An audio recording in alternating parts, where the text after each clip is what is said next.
आईना और इमली। छोटे से शहर के कोने में एक पुरानी हवेली में इमली नाम की लड़की अपनी नानी के साथ रहती थी। इमली का नाम जितना चटपटा था, उसकी बातें और हरकतें उससे भी ज्यादा मीठी थी। वह दिखने में साधारण थी, ना गोरी, ना लंबे बाल, ना चमकदार चेहरा, लेकिन उसकी मुस्कान में एक अजीब सी गर्मी थी जो किसी के भी दिन को रोशन कर देती थी। गांव की औरतें अक्सर अपने बच्चों को आईने के सामने खड़ा कर सजाती संवारती और एक ही बात कहती, देखो कितने सुंदर लग रहे हो, सुंदर बनोगे तो सब पसंद करेंगे। इमली हर दिन स्कूल जाते हुए एक दुकान के बाहर रुकती, जहां एक टूटा सा आईना रखा होता था। वह खुद को उसमें देखती और हंसकर कहती, तू तो हमेशा टेढ़ा ही दिखाता है, और चल देती। स्कूल में एक लड़की थी, अनाया। वह देखने में सुंदर, अमीर और बिल्कुल रानी जैसी थी। उसका आईना हमेशा चमचमाता रहता और हर कोई उसके चारों ओर घूमता।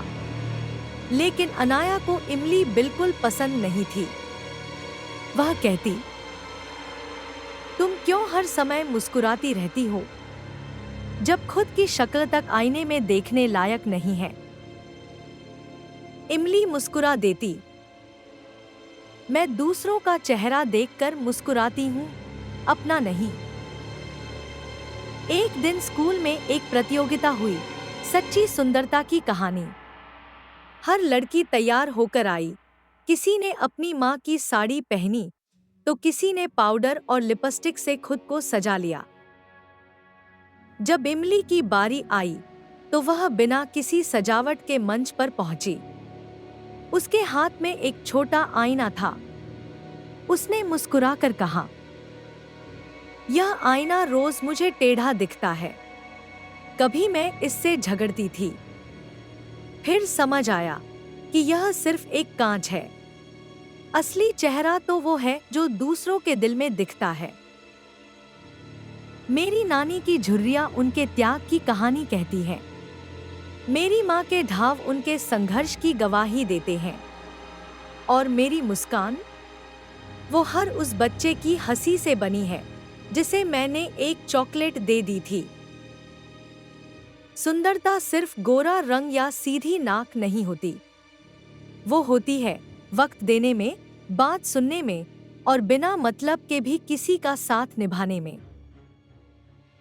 पूरे हॉल में सन्नाटा छा गया। पहली बार किसी ने सुंदरता को आईने के बाहर खोजा था। फैसला आया, इमली विजेता बनी। अनाया ने मंच के बाहर आकर उससे पूछा, तू सच में खुश रहती है? सच में खुद को सुंदर मानती है? इमली ने वही टूटा सा आईना उसे दिया और कहा, खुशी जब तक सिर्फ आईने में खोजोगी, वो हर दिन फीकी लगेगी। लेकिन जब तू किसी के दुख में मुस्कुरा देगी, तुझे पता चलेगा कि सच्ची सुंदरता क्या होती है।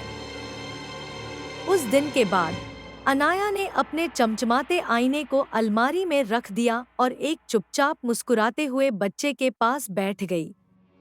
उस बच्चे की आंखें चमक उठीं। कहानी की सीख, सुंदरता वो नहीं जो आईने में दिखे, बल्कि वो है जो किसी टूटे दिल को जोड़ सके। सच्ची सुंदरता आंखों में नहीं, भावनाओं में होती है। जब हम किसी को बिना वजह खुश कर सकें, वहीं से सुंदरता की असली परिभाषा शुरू होती है।